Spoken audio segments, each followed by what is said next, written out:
संपूर्ण रामायण कथा भाग 20। अयोध्या में तैयारियां। मिथिलापुरी से अयोध्या तक का मार्ग 3 दिनों में तय करके महाराज जनक के मंत्री राजा दशरथ के दरबार में पहुंचे।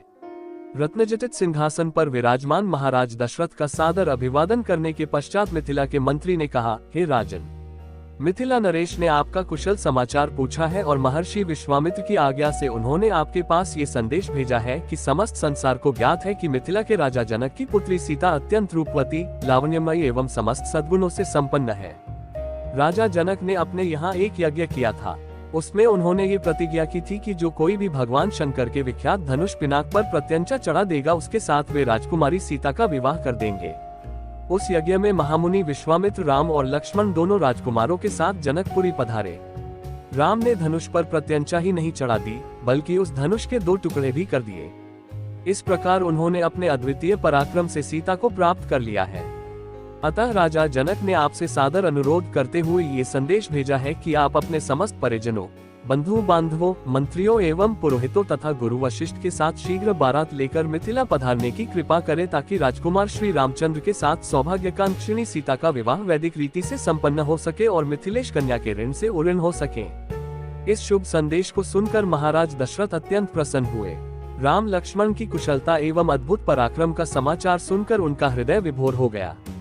वे मंत्रियों से बोले, मंत्रिवर, हमारा हृदय राम और लक्ष्मण से मिलने के लिए बहुत व्याकुल हो रहा है, इसलिए आप शीघ्र ही परिजनों एवं दरबार के सभासदों के साथ जनकपुरी चलने की व्यवस्था कीजिए। समस्त बंधु बांधवों, राज्य के प्रतिष्ठित सेठ साहूकारों, विद्वानों आदि सबको बारात में चलने के लिए निमंत्रण पत्र भिजवाइए।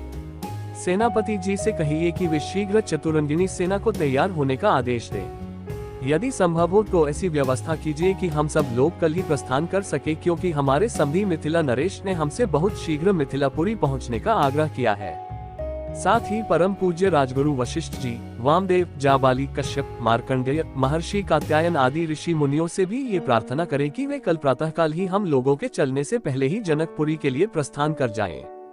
इस बीच में हम तीनों महारानियों को ये शुभ समाचार देने के लिए जाते हैं। इतना कहकर राजा दशरथ ने मंत्रियों को आदेश दिया कि वे मिथिला से आए हुए अतिथियों का उचित सत्कार करें और उनके खानपान, ठहरने आदि का समुचित प्रबंध करें। इसके पश्चात वे स्वयं राजप्रासाद के अंतःपुर में पहुंचे और तीनों रानियों को बुलाकर यह शुभ संवाद सुनाया। शीघ्र ही यह समाचार संपूर्ण अयोध्या नगरी में फैल गया। घर घर में मंगलगान होने लगे, नृत्य संगीत का आयोजन होने लगा। महाराज की आज्ञा पाकर मंत्रीगण तथा भृत्यगण विवाह की तैयारियों में जुट गए। जन जन के मन में अद्भुत उत्साह था। ऐसा प्रतीत होता था जैसे प्रत्येक व्यक्ति के भीतर विद्युत का संचार हो गया है। सभी लोग अभूतपूर्व द्रुतगति से समस्त कार्यों को संपन्न कर रहे थे।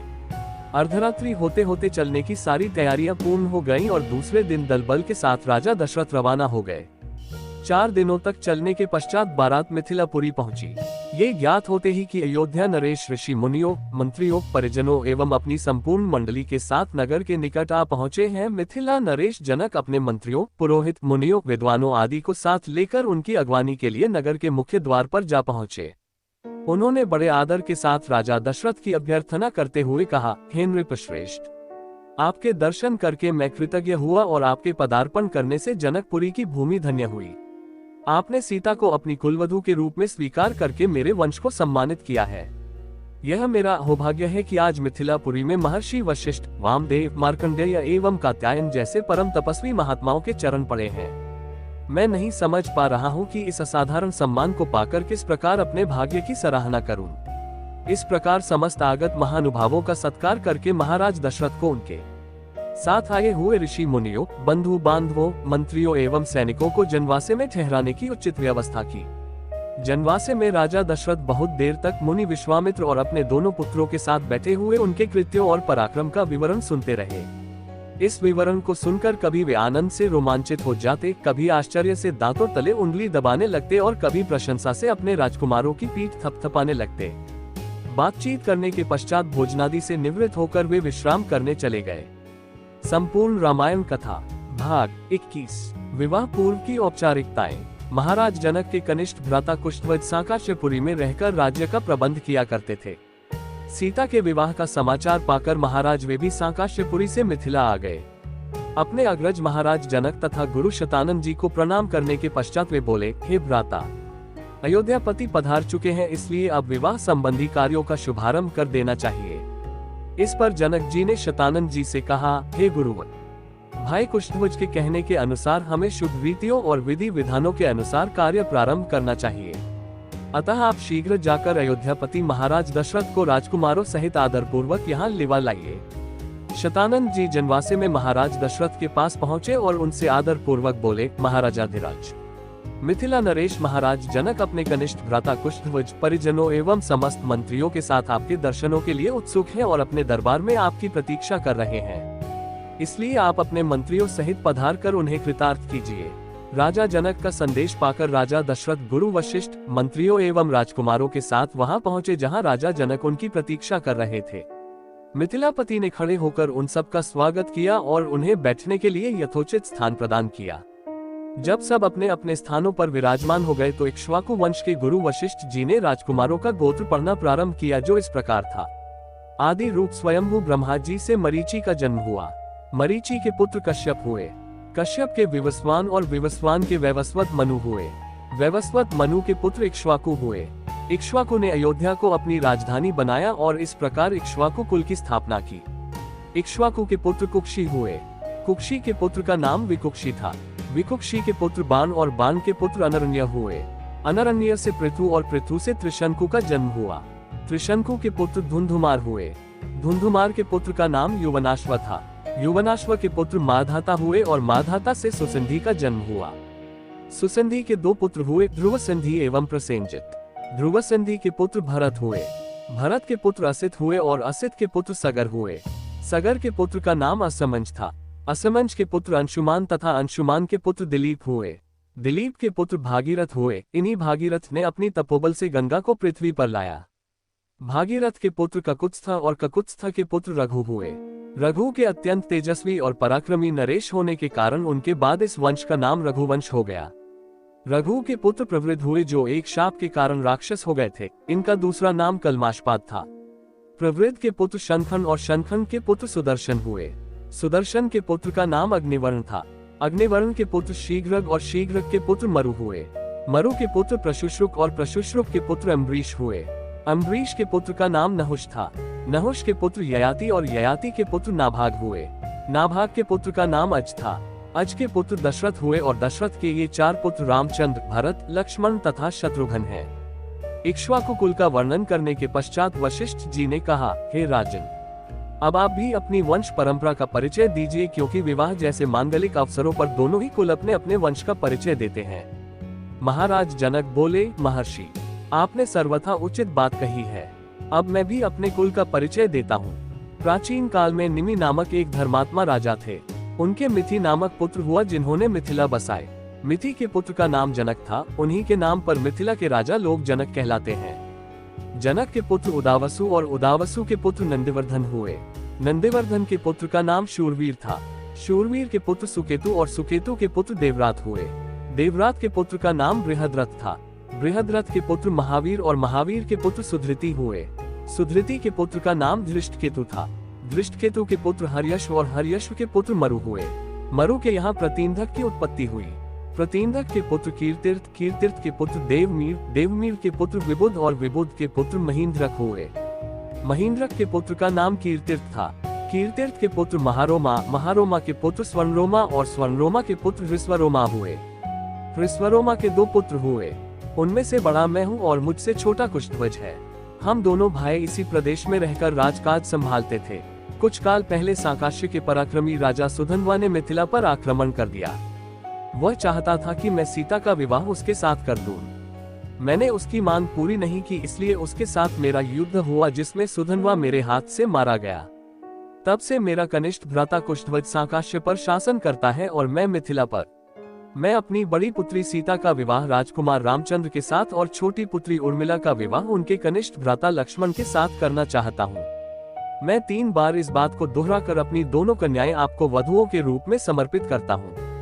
फिर वे राजा दशरथ से कहने लगे, हे नृपश्रेष्ठ, अब आप इनसे गोदान कराकर नांदीमुख श्राद्ध का कार्य संपन्न कीजिए। इसके पश्चात लोक प्रचलित पद्धति के अनुसार विवाह का कार्य आरंभ कीजिए। यह अवसर सर्वथा उपयुक्त एवं कल्याणकारी है। आज मघा नक्षत्र है, आज से तीसरे दिन फाल्गुनी नक्षत्र होगा। इससे अधिक उपयुक्त समय विवाह के लिए दूसरा नहीं हो सकता। आप इन दोनों भाइयों के अभ्युदय के लिए गौ, भूमि, स्वर्ण, तिल आदि का दान कराइए। राजा जनक के कथन समाप्त होने पर महामुनि विश्वामित्र बोले, हे राजन, आप और राजा दशरथ दोनों के ही कुल पूर्णतया धर्मपरायण, कीर्तियुक्त एवं समान है। अतः इन दोनों कुलों में विवाह संबंध सर्वथा उपयुक्त है। सीता और उर्मिला भी राम और लक्ष्मण के सर्वथा उपयुक्त हैं। आपके कनिष्ठ भ्राता कुशध्वज भी आपकी ही भांति धर्मपरायण एवं प्रतिभा संपन्न है। इनकी भी दो रूपवती, सुंदर एवं विवाह योग्य कन्याएं हैं। हे नरश्रेष्ठ, मैं चाहता हूँ उनका भी विवाह महाराज दशरथ के दो योग्य और पराक्रमी पुत्रों भरत और शत्रुघ्न के साथ हो जाए। विश्वामित्र की बात सुनकर जनक बोले, हे मुनिवर, आपके इस आदेश को स्वीकारते हुए मैं अपने कुल को धन्य समझता हूँ। आप भरत और शत्रुघ्न को आज्ञा दीजिए कि वे कुशध्वज की दोनों कन्याओं मांडवी एवं श्रुतकीर्ति को अपनी अपनी पत्नी के रूप में स्वीकार करें। इसके बाद मिथिला नरेश से अनुमति लेकर राजा दशरथ वशिष्ठ जी और विश्वामित्र जी के साथ जनवासे में लौट गए। दूसरे दिन चारों राजकुमारों ने याचकों को 1-1 लाख स्वर्ण मंडित सींगों वाली गौ दान दी और भी बहुत सारा धन, आभूषण, रत्न आदि ब्राह्मणों को दान दिए। संपूर्ण रामायण कथा भाग 22 विवाह दान आदि से निवृत्त होकर महाराज दशरथ मिथिलेश के राजभवन में जाने की तैयारी करने लगे। तभी भरत के मामा अर्थात राजा कैकेय के पुत्र युधाजित वहां आ पहुंचे। अभिवादन तथा कुशल समाचार जानने की औपचारिकता के पश्चात उन्होंने कैकेय नरेश का संदेश देते हुए कहा, महाराज, हमारे पिताजी को भरत को देखने की उत्कट इच्छा हो रही है। अतः कृपा करके आप कुछ दिन के लिए भरत को मेरे साथ उनके ननिहाल भेज दें। इस संदेश को लेकर मैं अयोध्या गया था, किंतु वहां पर ज्ञात हुआ कि आप जनकपुरी गए हुए हैं, इसलिए मैं भी यहाँ आ गया। महाराज दशरथ ने युधाजित का समुचित सत्कार किया और उन्हें सारा वृतांत सुनाया। फिर उन्हें लेकर ऋषियों, मंत्रियों एवं बंधु बांधवों सहित यज्ञशाला के द्वार पर पहुंचे। थोड़ी देर बाद नाना प्रकार के आभूषणों को धारण किए हुए रामचंद्र अपने भाइयों भरत, लक्ष्मण और शत्रुघ्न के साथ उनके पास आकर खड़े हो गए। गुरु वशिष्ठ ने जनक के पास जाकर कहा, हे विदेहराज, महाराज दशरथ अपने पुत्रों के साथ अंदर आने की अनुमति चाहते हैं। इस पर महाराज जनक बोले, हे महर्षि, इस प्रकार अनुमति मांगकर वे मुझे क्यों लज्जित कर रहे हैं? वे अयोध्या के ही नहीं मिथिलापुरी के भी स्वामी हैं और मैं तो उनका अकिंचन दास हूँ। क्या कभी स्वामी अपने सेवक से आज्ञा मांगता है? उनसे कहिए चारों कन्याएं विवाह वेदी पर प्रतीक्षारत हैं। वे निःसंकोच अंदर पधारने का कष्ट करें। शुभ लग्न का समय भी हो रहा है। मैं स्वयं चलकर उन्हें सादर ले आता हूँ। इतना कहकर वे महाराज दशरथ के पास पहुँचे और उन सबको यज्ञ स्थल में ले आए। सबको यथोचित आसन देकर जनक ने उनकी पूजा की। फिर वशिष्ठ जी से बोले, हे ब्रह्मर्षि, आप इन ऋषि मुनियों के साथ विवाह कार्य संपन्न कराइए। आपसे अधिक योग्य पुरोहित और कौन हो सकता है? गुरु वशिष्ठ, महर्षि विश्वामित्र और मिथिला के राजपुरोहित शतानंद विवाह कार्य संपन्न कराने लगे। सबसे पहले वैदिक विधि के अनुसार विवाह के लिए वेदी का निर्माण कराया गया। फिर अनेक प्रकार के सुगंध युक्त फूलों से उसे सजाया गया। कुछ दूरी पर चारों ओर गमले सजाए गए जिनमें चित्त को प्रसन्न करने वाली सुगंधित रंग बिरंगे फूल लगे हुए थे। वेदी के निकट कई स्थानों पर स्वर्ण पात्रों में धूप, केशर, नैवेद्य, अक्षत, घी, दही, शहद आदि सामग्री रखी हुई थी। यज्ञ संपन्न कराने वाले महानुभावों के लिए कुश के आसन बिछा दिया गए। गुरु वशिष्ठ एवं अन्य महर्षियों ने वेद मंत्रों का उच्चारण करते हुए हवन कुंड में अग्नि प्रज्वलित की। फिर वशिष्ठ जी के आदेश पर राजप्रासाद की महिलाओं ने जनका कुमारी सीता को लाकर यज्ञ वेदी के निकट खड़ा कर दिया। उस समय सीता जी का मुखमंडल प्रातःकालीन बालरवि की भांति अनुपम सौंदर्य से देदीप्यमान हो रहा था। नख से शिख तक वे बहुमूल्य रत्नजटित आभूषणों से सजी हुई थीं। संक्षेप में कहा जाए तो उस समय सीता की छवि को देखकर करोड़ रतियों का संयुक्त रूप भी नगण्य प्रतीत होता था। सीता इन सब बातों से अनजान दृष्टि झुकाए एकटक पृथ्वी को निहार रही थी। महाराज जनक अपनी लाडली पुत्री सीता को श्री रामचंद्र के निकट खड़ा करके विनीत स्वर में बोले, हे रघुकुल तिलक रामचंद्र, मैं अपनी पुत्री सीता का हाथ आपके सशक्त हाथों में सौंपते हुए ये कामना करता हूँ कि मेरी पुत्री आपकी अर्धांगिनी होकर सदैव छाया की भांति आपका अनुसरण करती रहे। अतः हे कौशल्या कुमार, इसे आप अपनी पत्नी के रूप में स्वीकार कीजिए। आज से यह आपके सुख दुख की संगिनी हुई। ये कहकर राजा जनक ने अंजलि में संकल्प के लिए लिया हुआ जल वेद मंत्रों से पवित्र करके हृदय की संपूर्ण भावनाओं के साथ छोड़ दिया। महिलाएं मंगलगान करने लगी। मृदंग, दुंदुभी तथा नाना प्रकार के वाद्य यंत्रों का सुमधुर स्वर चारों ओर गूंजकर इस हर्षपूर्ण घटना की सूचना देने लगा। राम और सीता के विवाह के संपन्न हो जाने के पश्चात लक्ष्मण, भरत और शत्रुघ्न का विवाह उर्मिला, मांडवी और श्रुतकीर्ति के साथ वैदिक विधि विधान से संपन्न कराया गया। राजा जनक अपने नेत्रों में स्नेहपूर्ण अश्रु भरकर बोले, हे अयोध्या के राजकुमारों, आप चारों भाई सूर्यकुल के गौरव, पराक्रमी, धर्मपरायण, तेजस्वी, सौम्य, विद्वान एवं सदाचार के गुणों से मंडित हैं। जनकपुरी के इस राजकुल की हार्दिक कामना है कि उसकी ये चारों कन्याएं गुण, कर्म, स्वभाव से आपके अनुकूल बनकर सब प्रकार से आपकी सुयोग्य अर्धांगिनियां सिद्ध हों। इसके पश्चात वशिष्ठ जी की आज्ञा से चारों राजकुमारों ने अपने अपनी नवविवाहित पत्नियों के साथ अग्नि की प्रदक्षिणा की। विवाह संपन्न होने के पश्चात महाराज दशरथ समस्त मंत्रियों, ऋषि मुनियों और सपत्नीक राजकुमारों के साथ अपने ठहरने के स्थान पर चले गए। जनकपुरी में रात्रि विश्राम करके प्रातःकाल मुनि विश्वामित्र विदा लेकर उत्तराखंड की ओर चले गए। महाराज जनक ने दहेज के रूप में असंख्य दास दासियां, हाथी, घोड़े, गौएं, रत्नजटित आभूषण, वस्त्र, बर्तन आदि नाना प्रकार की वस्तुएं देकर अयोध्यापति दशरथ को विदा किया और उन्हें पहुंचाने के लिए नगर के द्वार तक आए। वे हाथ जोड़कर बड़ी नम्रता के साथ बोले, हे राजन, मुझे सब प्रकार से अपना दास समझकर मुझ पर कृपा बनाए रखिए। मैं एक बार फिर आभार पूर्वक कहना चाहता हूँ कि आपने मेरे कुल के साथ संबंध स्थापित करके मुझे गौरवान्वित किया है। मेरी कन्याएं आपकी आज्ञाकारिणी एवं दोनों कुलों का गौरव बढ़ाने वाली हों, यही मेरी मनोकामना है। फिर उन्होंने तथा कुशध्वज ने अश्रुपूर्ण नेत्रों से चारों कन्याओं को आशीर्वाद देते हुए विदा किया। संपूर्ण रामायण कथा भाग 23। परशुराम जी का आगमन। राजा दशरथ ने राजकुमारों, उनकी पत्नियों, ऋषि महर्षियों, मंत्रियों एवं परिजनों के साथ अयोध्या के लिए प्रस्थान किया। प्रस्थान करते ही सभी ओर भयंकर शब्द करने वाले पक्षियों आवाजें सुनाई देने लगी। पृथ्वी पर विचरण करने वाले वन्य पशु उनकी बाईं ओर दौड़ने लगे। इस पर दशरथ ने वशिष्ठ जी से कहा, गुरुदेव, ये कैसी माया है? जहाँ पक्षियों का भयंकर स्वर अपशकुन का सूचक है, वहीं मृगों का बाने होकर जाना शुभ शकुन की सूचना देता है। दोनों प्रकार के शकुन एक साथ क्यों हो रहे हैं? महाराज दशरथ के इस प्रश्न के उत्तर में वशिष्ठ जी बोले, पक्षियों के भयंकर ध्वनि से ज्ञात होता है कि कोई भय उत्पन्न करने वाली घटना घटने वाली है, और मृग आदि पशुओं के इस प्रकार जाने से पता चलता है कि वह भयानक घटना सरलता से शांत हो जाएगी। इसलिए आप किसी प्रकार की चिंता न करें। ये वार्तालाप अभी चल ही रहा था कि बड़े जोरों की आंधी आई, परिणाम स्वरूप वृक्ष पृथ्वी पर गिरने लगे। तभी राजा दशरथ को भृगुकुल के ऋषि परशुराम दृष्टिगत हुए। उनकी वेशभूषा बड़ी भयंकर थी। बड़ी बड़ी जटाएं उनके तेजस्वी मुख पर बिखरी हुई थीं, नेत्रों में क्रोध की लालिमा थी। कंधे पर कठोर फरसा और हाथों में धनुष बाण थे। ऋषियों ने आगे बढ़कर उनका स्वागत किया और इस स्वागत को स्वीकार करने के उपरांत वे श्री रामचंद्र से बोले, दशरथ नंदन राम, हमें ज्ञात हुआ है कि तुम बड़े पराक्रमी हो और तुमने शिव जी के धनुष को भंग कर दिया है और इस प्रकार तुमने अपूर्व ख्याति प्राप्त की है। मैं तुम्हारे लिए एक और अच्छा धनुष लाया हूँ। ये धनुष साधारण नहीं है, बल्कि जमदग्नि कुमार परशुराम का है। इस पर बाण चढ़ाकर तुम अपने शौर्य का परिचय दो। तुम्हारे बल और शौर्य को देखने के पश्चात मैं तुमसे द्वंद्व युद्ध करूंगा। परशुराम की बात सुनकर राजा दशरथ विनीत स्वर में बोले, भगवान, आप वेदविद स्वाध्यायी ब्राह्मण हैं। क्षत्रियों का विनाश करके आप बहुत पहले ही अपने क्रोध को शांत कर चुके हैं। आपने इंद्र के समक्ष प्रतिज्ञा करके अस्त्र शस्त्र का परित्याग भी कर दिया है। इसलिए हे ऋषिराज, आप इन बालकों को अभय दान दीजिए। यदि आपके हाथों राम मारा गया तो हम में से कोई भी उसके वियोग में जीवित नहीं रह सकेगा। परशुराम जी ने दशरथ की बात पर कुछ भी ध्यान नहीं दिया। वे राम से बोले, राम, संसार में केवल दो ही धनुष सर्वश्रेष्ठ माने जाते हैं। सारा संसार उनका सम्मान करता है। विश्वकर्मा ने उन दोनों को स्वयं अपने हाथों से बनाया था। उनमें से एक भगवान शिव के पास था और उसी से भगवान शिव ने त्रिपुरासुर का वध किया था। तुमने उसी धनुष को तोड़ डाला है। दूसरा दिव्य धनुष मेरे हाथ में है। ये भगवान विष्णु का धनुष है। ये भी पिनाक की भांति ही शक्तिशाली है।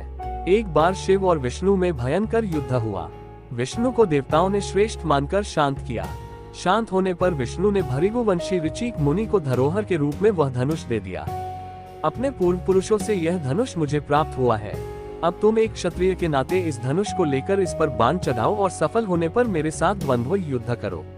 इस प्रकार से परशुराम के द्वारा बार बार ललकारे जाने पर रामचंद्र बोले, हे भार्गव, मैं ब्राह्मण समझकर आपका सम्मान कर रहा हूँ और आपके समक्ष कुछ विशेष बोल नहीं रहा हूँ। किंतु आप मेरी इस विनयशीलता को पराक्रमहीनता एवं कायरता समझ रहे हैं और मेरा तिरस्कार कर रहे हैं। लाइए, धनुष बाण मुझे दीजिए। ये कहकर उन्होंने झपटकर परशुराम के हाथ से धनुष बाण ले लिए और धनुष पर बाण चढ़ाकर बोले, हे भृगुनंदन, ब्राह्मण होने के कारण आप मेरे पूज्य हैं, इसीलिए इस बाण को मैं आप पर नहीं छोड़ सकता। परंतु धनुष पर चढ़ने के बाद ये बाण कभी निष्फल नहीं जाता, इसका कहीं न कहीं उपयोग करना अनिवार्य हो जाता है। इसलिए मैं इस बाण को छोड़कर आपकी शीघ्रतापूर्वक सर्वत्र आने जाने की शक्ति को नष्ट किए देता हूँ। श्री राम की बात सुनकर शक्तिहीन हो गए परशुराम जी विनयपूर्वक कहने लगे, बाण छोड़ने से पूर्व मेरी एक बात सुन लीजिए। क्षत्रियों को नष्ट करके मैंने ये भूमि कश्यप जी को दान में दी थी। उस समय उन्होंने मुझसे कहा था कि अब तुम्हें पृथ्वी पर नहीं रहना चाहिए क्योंकि तुमने पृथ्वी का दान कर दिया है। तभी से मैं गुरुवर कश्यप जी की आज्ञा का पालन करता हुआ कभी भी रात्रि में पृथ्वी पर वास नहीं करता। अतः हे राम, कृपा करके मेरी गमन शक्ति को नष्ट मत करो। मैं मन के समान गति से महेंद्र पर्वत पर चला जाऊंगा।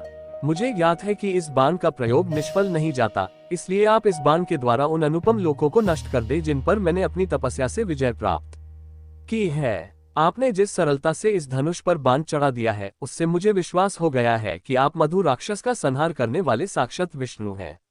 राम ने परशुराम की प्रार्थना को स्वीकार किया और उनके द्वारा तपस्या के बल पर अर्जित समस्त पुण्य लोकों को नष्ट कर दिया। इसके पश्चात परशुराम जी तपस्या करने के लिए महेंद्र पर्वत पर चले गए और वहां उपस्थित सभी ऋषि मुनियों सहित राजा दशरथ ने रामचंद्र की भूरी भूरी प्रशंसा की।